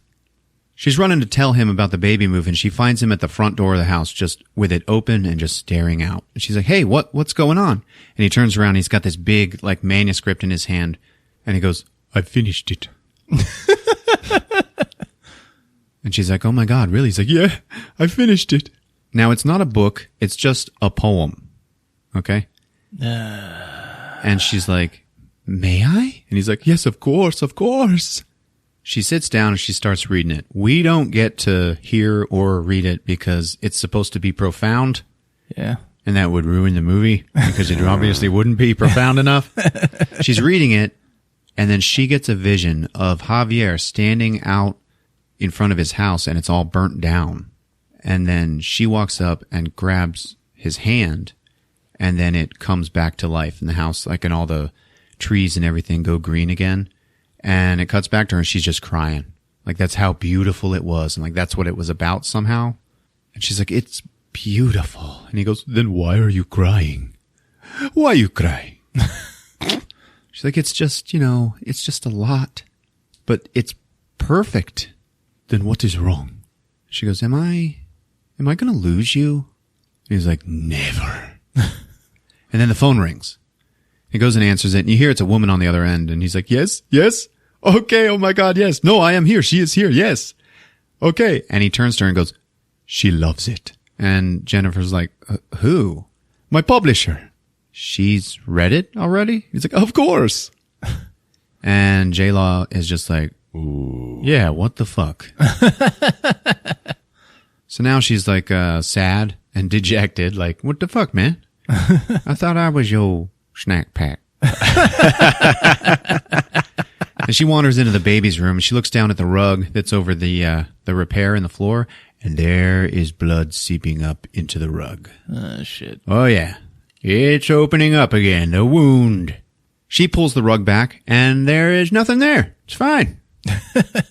Later that night, she takes a shower, and she's brushing her hair and shit. And now she is making him dinner with like a real nice dinner, and she's baking a cake. And he's like, oh, what is going on? What are we doing here? And she's like, we're celebrating. Come on, it's a wonderful thing. You're working again, you're publishing. It's awesome. And he's like, well, okay, well, I will help you. And she's like, all right, well, bring the bread in. And then he doesn't follow her. And she's like, well, where is he? And she looks out the window, and then she turns on a light, and there is a guy outside the window just staring in at her like, hey, what's going on? She fucking flips out and runs into the other room to get Javier, and she sees that he is outside of the front door with a big group of people. And they're all like wanting to talk to him, and they're all holding up their like books for autographs and shit like that. They're fans. And she's like, what are you doing? And he's like, I don't know. They came to see me, I don't know. But, it's okay. Keep it warm. Okay. And I will be in soon. She starts getting the old anxiety. But she can't take her medicine because when she learned she was pregnant, she took it and threw it out. By the way, her yellow powder. Yeah. She goes back to the baby's room, her place of strength. And then, the blood is back in the floor. The spot is back underneath the rug. Okay. She goes back down, and now there are so many more fucking people in front of the house, dude. And they've got like big lights and cameras and shit. People are holding microphones up to him. And there's this one main guy that's like facilitating everybody else talking to Javier. And he's like, yeah, okay, everybody, he needs a minute. It's okay. All right. Now your question next, blah, blah, blah. This guy is played by the one and only velvet-voiced, my favorite fucking actor in this entire film, Stephen McHattie. All right. Fuck yeah, from Pontypool. Oh, fuck yeah. Yeah, dude. Grant Mazzy in the morning. Man, he's one of my favorites. Let's make radio. J-Law's like, dude, what the fuck is happening here? Make them leave. Okay, and Javier's like, but they have all come so far. They've come to see me. She's like, I'm having your baby, motherfucker. He's like, I am not going anywhere, okay? I want to be alone with you. And then all of a sudden, behind her, there is some lady who has brought her son into the house to find the bathroom. She's like, hang on, okay, we'll find it. She looks at J-Law and she's like, excuse me, do you know where the bathroom is? J-Law's like, get the fuck out of that. What are you even doing here? I'm sorry, he's about to have an accident. They look down, he has pissed himself. And J-Law's like, okay, all right, now it's okay. All right, it's over here. I'm sorry, I'll clean it up. J-Law turns around, and there are way more fucking people in the house. She has shown this lady the bathroom, and then she's walked out the other door of the bathroom. There's a giant line of guys waiting for the bathroom. They're all like, Jesus, why don't you wait your turn? Saying that to fucking Jennifer. Yeah. Like, they don't know who she is. One of the guys outside has said to Javier, your words, I just feel like they were written, specifically for me. And then Javier's like, well, they were. And then the whole crowd just starts fucking applauding and shit. All right. Jennifer's inside like, why don't you get the fuck out of my house? And then this one guy is like, I'm just going to lay down here and sleep for a second, and she's like, get the fuck out. This is my house. And then that guy looks at her and goes, well, the poet says it's everyone's house. Oh, God. Yeah, man. And now the home is fucking overrun. Everybody wants to be here, and the poet has said it's all good. Now Javier is talking to his publisher, who is played by Kristen Wiig. All right. Weird lady to show up here, but she did good enough, you know. Everybody starts eating her food. Stephen McHattie actually picks up the cake, and he's like, "Oh, look at this. Oh, this looks great. Here you go." And he starts everybody starts dispersing the food to everyone. She's like, "No, what are you doing? This is mine." Stephen McHattie's like, "Well, why don't you share like the poet said?" And they all just fucking adore the poet, you know, Javier. It is like complete fucking adoration. Everybody is in love with him. People start stealing things. Like, I need to have something that was his. I need to have it. Jennifer's like trying to pull crap out of this lady's arm, and then it like fucking breaks. And then the lady just screams into Jennifer's face, "You bitch, now I have to find something else." And she runs away. People are starting to lose it. Just a little bit, okay? Oh, God. She goes into the baby's room, and there is a couple sitting on the floor taking selfies with the blood spot.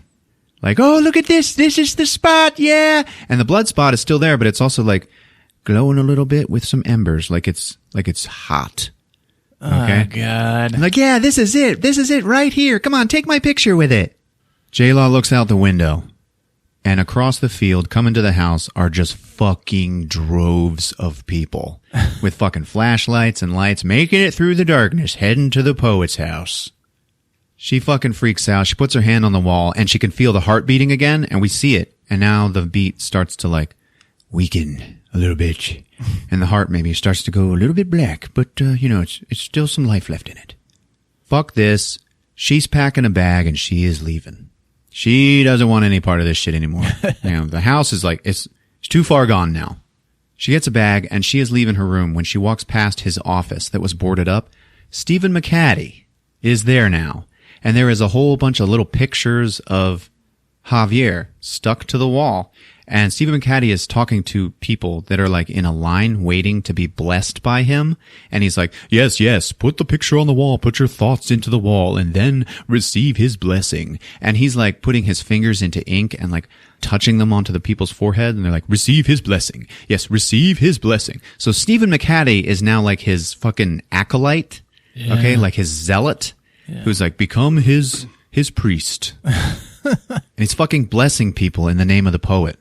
J-Law gets downstairs, and there is like a huge fucking party going down. There's like, it looks like a fucking nightclub on one side of the house, all right? She sees that people are now fucking tearing parts of the house off. Yeah. She's like, "What are you doing?" And this lady's just like, "For proof that I was here." Fuck. Yeah, man, it's going crazy. It's going south quick. This movie starts off slow, but the second half is like, emotionally, you are at 10 the entire time. And it only gets worse. Now the house is, man, there are people fucking flooding into this house. And it's almost like it's a fucking riot, okay? Everybody's going fucking crazy. She's trying to fight her way out the door with her bag. And then the zealot, Stephen McHattie, sees her and he's like, "You can't leave. He loves you." And then Javier finally makes it to her. He's like, hey, do not leave. Don't leave. Don't leave. And she's like, "Oh, fuck, my baby's in trouble." And she can, starting to feel some pain, okay? Yeah. Clutching her belly. The stress is too much, you know? So she starts freaking out. And then Javier's like, "Okay, you know what? Come this way. Come this way. Come with me." Like he's going to take care of her. It's okay. He knows what's happening. He hasn't forgotten her. And then he just says, "I will be right back." And then fucking leaves her again. Then a bunch of fucking cops show up. Thank God. Yeah, this fucking shit is out of hand. And they just start fucking arresting people left and right. Including Jennifer Lawrence. Oh, Jesus. One of them fucking sees her, just grabs her, puts her hands behind her back, starts to cuff her and shit. And then Javier, he made it back. He's like, "Get the fuck off of her." He like pushes the cop away, and then he fucking drags her back through the crowd, right? That cop then maces Javier. J-Law she's a collateral damage. She gets it in her eyes too. And she's like, "Oh, fuck." She's like fucking, she has to go to the sink and wash her fucking eyes out and shit. Now things start burning and people are lighting torches and everything. And it's like, dude, it is fucking crazy. Like this fucking house is becoming hell on earth. It's fucking nuts, man. I mean, it is nuts. Now full on riot police come into the house to try to fucking control what is going on here. And all of the poet's followers have decided to fight back. And they start throwing fucking pipe bombs and fucking Molotov cocktails at these fucking riot cops. This is all happening inside the house, guys. And like the fucking sound is like, rah! It's fucking crazy. Jesus. It's totally overwhelming, man. And then Jennifer Lawrence is walking through another room and she sees like a whole bunch of mattress coils, okay, have been like wired together and someone has made a giant cage, okay? And there's like a padlock on it and all of these people are stuck in it, okay? And it's supposed to be like, this whole thing that we're going through is like the evolution of humanity and all the different milestones that it has hit. Like right now, all these people trapped inside of this cage, it's like the Holocaust, you know? And J-Law is just like looking at all these people and there's a woman inside the cage and she like reaches her hand out to J-Law and J-Law's just like, oh my God. She turns around, walks through the next room, and there are 6 people with bags over their heads laying on the floor. And there is a woman standing in the middle of the floor with a handgun in each hand. She just walks through this group of people on the floor, just shoots each of them in the head. Boom, boom, boom. What the fuck? Like all at once. And then she turns around, and it is Kristen Wiig. Oh, God. And she's like, oh, there you are, our inspiration. Where have you been hiding? She looks at one of her followers and she goes, finish her. All right, bring me 6 more. And it's just like, holy fuck. So some dude is grabbing J-Law and he is about to fucking execute her for Kristen Wiig. One of the poet's lieutenants now, okay? Yeah. Then, like, the feds storm in. Like it's, the Branch Davidians compound. Yeah. In Waco, Texas. Yeah. They're fucking taking people out, man. Like, with impunity. Yeah. And one of them turns to her, sees that she is pregnant, and he's like, oh my God, come here, come on, come on. She's like, oh my God, thank you so much. He gets her down and he turns around and he's like, medic, medic. And then he fucking takes a bullet through his throat. Jesus. And he fucking like falls onto J-Law. Now she's having labor pains pretty fucking bad. Like, shit, oh, this is happening. Javier fucking finds her and he's like, come on, I've got to take you somewhere safe. And he's fucking dragging her through the house and there's all these fucking people and they're like, oh, it's the poet. It's him. It's the poet. The poet. And he's like, yes, get out of the way. Get out of the way. Some people are getting out of the way. A lot of people are like wanting to touch him and shit like that. Everybody is nuts. Like he is their messiah. Yeah. Okay. He's getting overrun by his adorers, you know, and then he grabs this woman and he pushes her to J-Law and he's like, take care of her, take care of her. And this lady's a nurse and she's like, okay, don't worry. Everything's going to be fine. You know, just breathe. Okay. And then Javier goes to his office and he rips all the boards off of the door. Okay. And so he opens the door and he's like, come on, come in here, come in here. He gets her in there and then he shuts the door. People are like trying to bust in just to like be with him, you know, and he has to like throw them all out of the room and he shuts the door and locks it. She starts fucking screaming and she goes into labor right there in the office. Javier has to deliver it. She's got it in her arms and she's like, oh my God, it's a boy. It's a boy. And he's like, it's a boy. It's a boy. Now it cuts to them still in there, but everything is quiet as fuck outside the door. She's holding her baby. We see the baby's face. He's so fucking cute, dude. Okay, he's just looking up at his mama, you know, and she's holding him and she's like, what? Why are they so quiet out there? Javier gets up, opens the door to go and look, and he bends down and picks something up and comes back in with it. And it's a basket of like fruit and food and then a big pitcher of water. And he's like, gifts. They have left us gifts. They've offered us gifts. She's like, what are they doing? And he's like, they are just waiting. They're waiting for us. She's like, make them go. So he gets up and leaves the room again. While he's gone, she wraps her son up in swaddling clothes. There's symbolism there, you know. And he just comes back with like more gifts. He's like, more gifts? It's like sweaters and shit, you know. Here, it is gold. She's like, are they gone? And he's like, no, they want to see him. She's like, no. She's like, I want them to go. And he's like, I don't want them to go. He fucking yells at her, man. And she gets a look like, oh, shit. And he's like, can I hold him? No. And he's like, what? She's like, motherfucker. He's like, but I am his father. Well, I am his mother. And he's like, oh. Okay. So he goes over and he grabs the chair. And he pushes it up right in front of her, and then he just sits down in it. And Javier, the poet, sits down in this chair and waits for her to let her guard down so he can hold his son. They are sitting there for what appears to be a couple of days, and she just will not let go of the baby. All right, so it cuts to her breastfeeding the baby, and the basket of food is nearly completely empty. There's not much left there. And she is cold. She's shivering and shit, and she looks down at one of the sweaters, one of the gift sweaters that they've brought. And she's like, all right. So she has to like shift the baby in her arms and put the sweater on like one arm at a time. Yeah. Like with only one hand to do it with. And then Javier's like, here, let me hold him while you do that. She's like, no. Oh, no. And he's There's like daylight fading and night coming in. Yeah. And multiple days. Yes, it does. And then he's like, okay. And he just sits back and keeps waiting. She looks at him and goes, please make them go. And he just does not even move, is staring at her. And then she starts falling asleep. She wakes up. And she's like, oh, shit. Oh, no, motherfucker. And he's like sitting back down in the chair like he was about to try grabbing the baby. And she's like, oh, God. She falls asleep again. She wakes up to the crowd cheering outside and no baby in her arms. She's like, oh, fuck. She looks out the door into the hallway. And there is Javier standing. We see his back. And he's like, holding up the baby. And everybody's fucking cheering and shit. And then he brings the baby back down. So he's like holding it and showing it to him. She runs up, spins him around. Baby's not in his arms. And the crowd is still cheering. She looks, and the baby is on top of the crowd being passed. Passed forward. And everybody's like, ah, yes, it is his son. It is his son. Oh, God. Yeah, man. And she's like, no. So she's fucking screaming. She sees her baby crowd surfing above this fucking group of psychos, okay?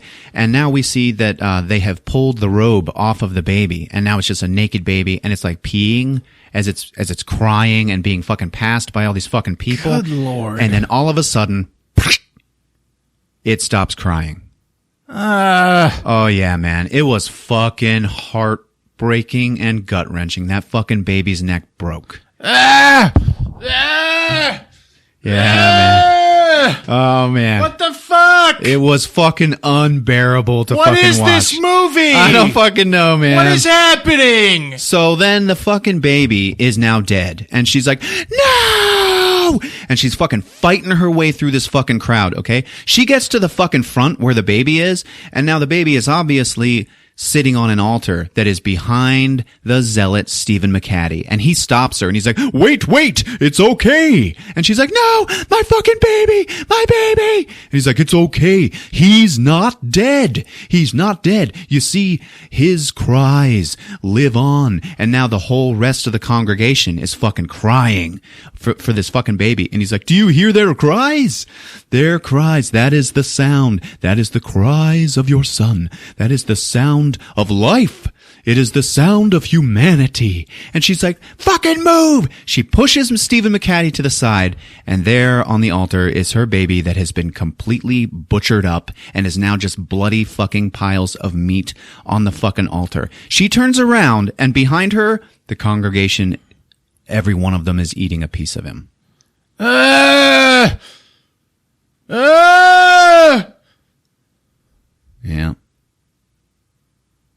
You fucking assholes. I know, man.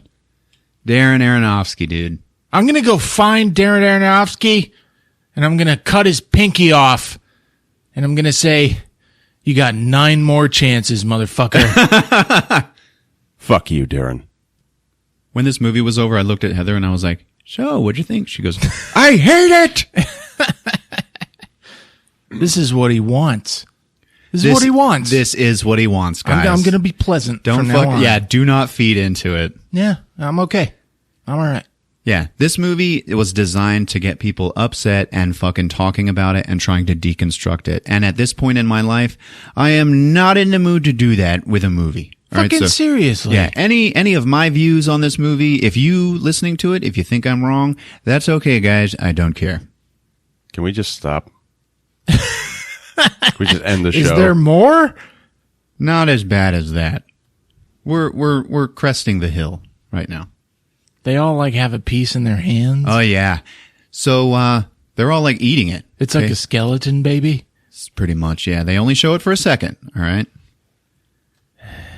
So she picks up some broken glass on the ground and she starts fucking killing people that are eating her baby. She's like stabbing them in the face, cutting their fucking throats. At one point she was like trying to take all of the pieces out of their hands and like collect them back. It was fucking incredible and fucking heart-wrenching, man. Interesting. I'm not affected by it. And she's screaming at him. She's like, you killed him! You murdered my baby! You murdered him! And she's killing people, dude. Fucking going nuts. And then they fucking get a hold of her. And they fucking hold her down to the ground and they're like, kill the whore! Kill the bitch! Die, bitch! And they fucking start beating her, dude. They start punching her in the fucking face, fucking breaking her nose, bloodying her fucking face up and shit. They fucking rip her shirt open, cause they're bastards, you know? Oh. And they... And they're gonna fucking beat her to death, dude. When Javier finally fucking shows up and stops them. And he's holding her and she's like, they fucking murdered him! They murdered him! And Javier's like, it's okay. It's okay. You know what we have to do? We have to forgive them. We have to forgive them. See, they are so sorry. They are so sorry. Let's forgive them. She stands up and she's like, you know what? It is time to get the fuck out of my house. And she goes running. Javier's like, no, don't go. Don't do it. She's walking through the bedroom, the baby's bedroom, okay, which was the doctor's old bedroom. And she looks down into the grate in the floor, which is now like full of shit. Cause like, oh, so much shit has happened. You know, she lifts the grate out and digs through all the shit and finds the doctor's old lighter. That she threw down there, okay? Call back. Yeah, all right. She fucking takes that shit. She runs down to the basement, picks up that wrench again, goes over to the fuel tank. Everybody fucking chases her down there. Like, they are gonna fucking lynch this bitch. All right? She stops at the fuel tank and turns around. Javier is there and he's like, no, everybody stop. I will handle this. I will take care of this. And he looks at her and she fucking takes that wrench, bangs a fucking hole in the fuel tank and it starts leaking out all over the floor at her feet and everything. And then he goes, wait, stop. You can't. Don't do this. I love you. And she's like, no, you don't love me, man. You love how much I loved you. And then he's like, no! And she drops the fucking lit Zippo into the fuel oil and boom! Everybody fucking dies. The entire goddamn house just fucking blows up. And she, like, you know, started with her. You know, she starts burning in the fire and shit. And then the whole house just fucking explodes. And is now just a burnt cinder in the middle of this field. So as it has blown up, we see Jennifer Lawrence standing in fire. We get a close-up of her face, and she is enveloped in flames, and the flesh on her face is crisping up. This is a callback to the very first shot of the movie, if you'll remember. Yeah. And then we cut to Javier, just as handsome as ever and not burned at all. And he is carrying Jennifer Lawrence. Totally fucking burnt black Jennifer Lawrence is in his arms. Yeah. And he's carrying her. And there's nothing wrong with him. And she looks up at him and she's like, what are you? And I couldn't quite make out what he said, but I'm pretty sure he said, I am I. And you are home. And he's carrying her and she's like, what the fuck, man? And he's like, it won't hurt much longer, I promise. And she's in his arms and she's like, what really hurts? And she is a fucking mess. Okay. J-Law was in makeup for so long for this, I'm sure. Yeah. She's like, what hurts the most is I wasn't enough for you. And he's like, that's not your fault. It is never enough. Okay? I need it. I can't create without it. And to create, that's what I am. Okay? So he's obviously God or a god. Yeah. All right? And she's like, just let me go. And he's like, no. I need one last thing from you. And she's like, no, God damn it. And he's like, your love. And he touches her chest, her burnt-ass chest. He's laid her down by now. And he's like, it's still there, isn't it? Your love for me. And she just fucking nods at him. And she's like, just take it. And then he takes his hands and fucking plunges them into her chest, rips her chest open, and pulls out her burning black heart. Oh. As soon as he pulls it out of her body, her face goes totally black and dead and lifeless. She is now gone. He's got the heart in his hands and it's still beating a little bit, and then the beating fades and it turns completely black. And now it's just ash. He crushes it up, and in the center, he finds a crystal with all of these little glowing veins in it. He takes the crystal into his study and he places it on a little display holder. And then the house heals itself. Everything starts going from burnt black to nice white and new, and all of the fucking trees outside are green again and shit. And then we see a shot of their bedroom, and there is just burnt ashes. There's just a fucking, like a burnt human in the bed. And now the bed fills up with this human figure that was laying in it when they died. And then we see the figure, this woman, turns, like wakes up, turns, we see her face. It is not Jennifer Lawrence. It's somebody new. And she just turns and goes, baby? And then the credits roll, man. All right. I saw that coming. Yeah? Yeah, it's like a cycle. Yes, it is cyclical. It's the cycle of the artist, I think. Yeah? Yeah. I think it's like, all right, here's the thing. Darren Aronofsky is 48 years old. Uh-huh. So he's like reached that point where he's like, I'm fucking psycho with I'm an artist and I have to do all this shit all over again. Like making a movie takes years. Yeah. So he's like, I don't know how many relationships he's torn through. Uh-huh.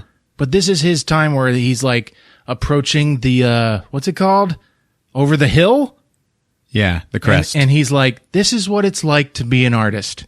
And he made this movie for other artists.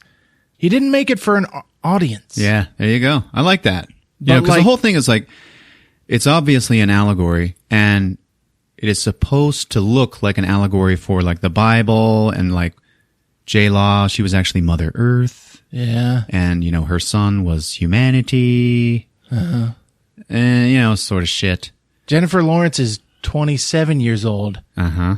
And she's in a relationship with Aronofsky, who's almost 50. Yeah. So he's like, they take mushrooms together.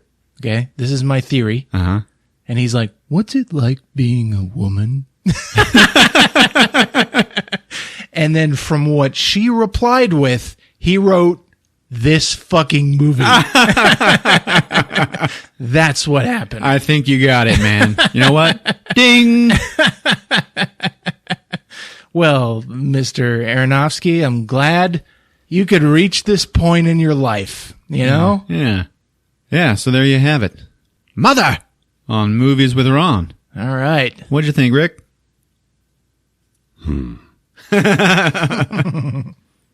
This feels like a movie that's going to be good like 20 years from now. Yeah, people are saying that, yeah. He can't make an actual quality flick, so he'll make some Picasso fucked up thing and watch people go nuts for it.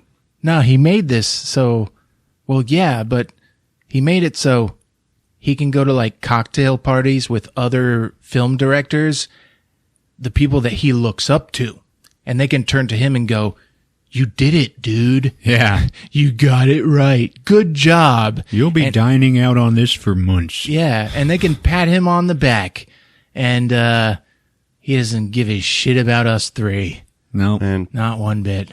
I have to go like bleach myself with films like Requiem for a Dream. Mr. Aronofsky, do you even know what the fuck you just did?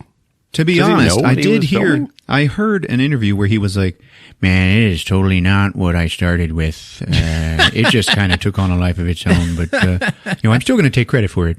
Well, he gets props for one thing, which is as soon as the midpoint of the movie happens, you really are with the adrenaline. Oh, yeah, man. Like, it carries you. Oh, yeah. The second half of this movie, emotionally, you are at a 10. Like, the entire fucking time, and it does not let up. Yeah. So, I don't know. He's a talented guy, but I don't know. He's just lovesick. He got the Young trophy, and this is what happened. I don't know. That's my justification. All right, I'll take it. It's called Mother, but the M is lowercased because the male Is called, actually, interesting. Okay, once the credits roll, guys, you read the credits. J-Law is credited as Mother with a lowercase m. Everybody else, no one's character has a name in this movie. And everybody is credited as, like, Ed Harris is Man. Yeah. Michelle Pfeiffer is Woman. Other people are like Whisperer, Loiterer, shit like that. Stephen McHattie, his character is Zealot. Okay? Everybody's character name is just a lowercase word, except for Javier Bardem, and his character is called Him with a capital H. Yeah, see, that kind of explains it. It's like from the point of view of the spouse of the artist. Yeah. It's like you're nothing. I don't know. It's like the artist is everything. Yeah, the art, the adoration and the fame and the the product. Yeah, the statement. Yeah. The book is what the does it. passion. Yeah. All right, I think we figured it out. There you go. What do you think? A little on the nose. A little too literal for my taste. You know what, Darren? I liked it, but it was a little too literal. He's like, it was all symbolism. No. I think It Comes at Night took a little more digging through. What are you doing there? But Mr. Aronofsky, you better step it up. All right, folks. You see what we did here? We figured it out. Now try and spread that love. Eat our babies. If you're on Apple Podcasts, oh, we'd so love it. Just quickly, leave us a rating and review. That's our currency in this whole shindig here. We'd really appreciate it. Check us out on Twitter, @MoviesWithRon. We got a Facebook page. We're on top of it. movieswithron.com if you're on a desktop. I know you people are out there. You're important to us. All right. It's been fun. Yep, we love you. Take care, guys. Hey, did you just tell people to eat our babies? You guys are assholes! You're assholes! Switch her Ron, off, you're guys. an asshole!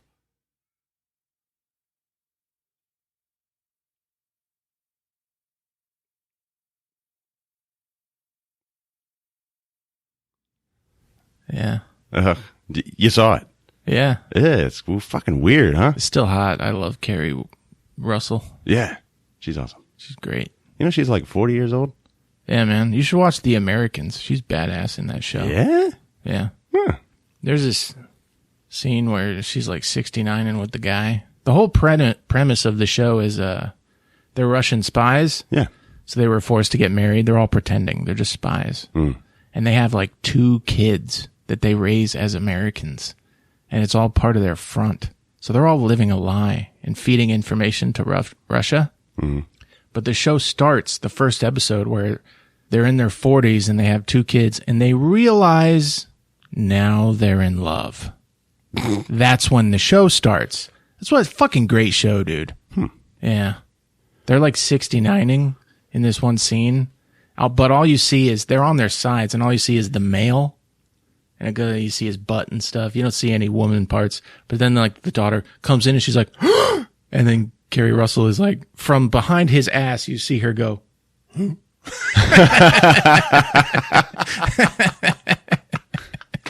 fucking funny. You know, her dad is an executive for Nissan. Really? Yeah. Well, good for her. I guess she could have done whatever she wanted. It's all who you know. Daddy, I want to be an actress. You got it, hon. Man, you're recording? Yeah.